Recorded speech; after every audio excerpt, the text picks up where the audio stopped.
Welcome back, everybody. If you're like me, you know a little about it, but you're always amazed at the advancements in medicine and surgery and treating people. We're going to talk about this morning with Dr. Robert A. McKinney, Trinity Mother Francis Chief of Surgery. Nice to have you with us. It's great to be here this morning. Now, let's just talk about this. This is a single site in surgery. What does that mean, a single site surgery? We're talking about the gallbladder surgery. Well, if we joke, single site could be in this room. Yeah.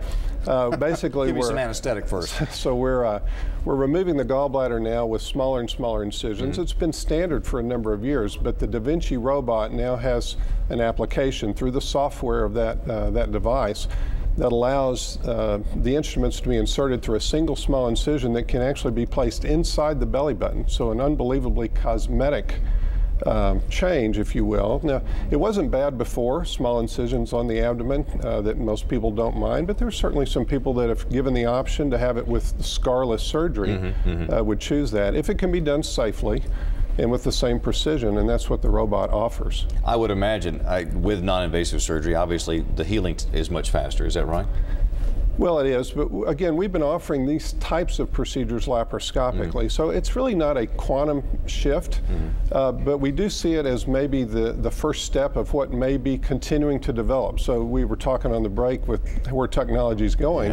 This is sort of the exciting part. When you see what they're developing, and then you can see what might be possible in the future, maybe even a colon resection done through a single incision inside the belly button. So these are going to be possible potentially in the future, and we're trying to keep an open mind, make sure it's safe, and that we're benefiting our patients. You did one of these single site gallbladder removals just a couple of weeks ago. Everything went well? It did. We've done a few since then. I'm doing one tomorrow, and so there is an interest. People are aware of what's available, and again, we just want to make sure that it can be done safely and that it does benefit the patient. Does this process of once you hear something come down the pike here, something like this, from when you hear about it, its development, I mean, are we talking a period of years here? Well, initially those things would be years, decades, now months. And again, you want to make sure that the technology doesn't get in front of you, that you're staying up with it, but that it also makes sense, again, for the patient. You had mentioned, we were talking earlier, that when you started your career here some 20 years ago, this was just in the infancy of this thing, and you've followed it along.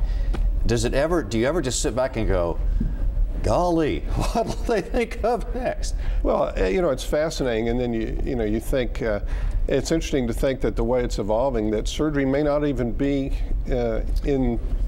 with a knife is going to even be needed, 10, 20, 30 years from now.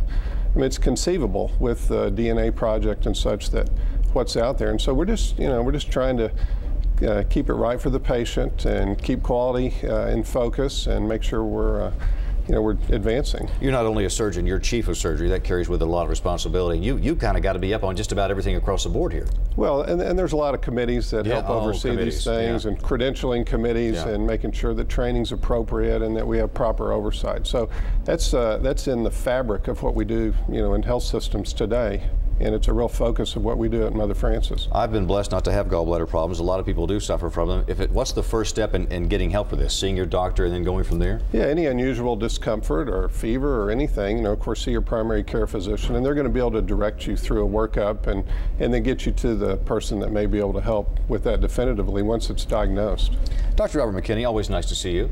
Thank you for coming and telling us about this. Again, I'm amazed, not just at how far we've come. Always good to see you, though. Please come back. I will. Visit Thank again. you. All right.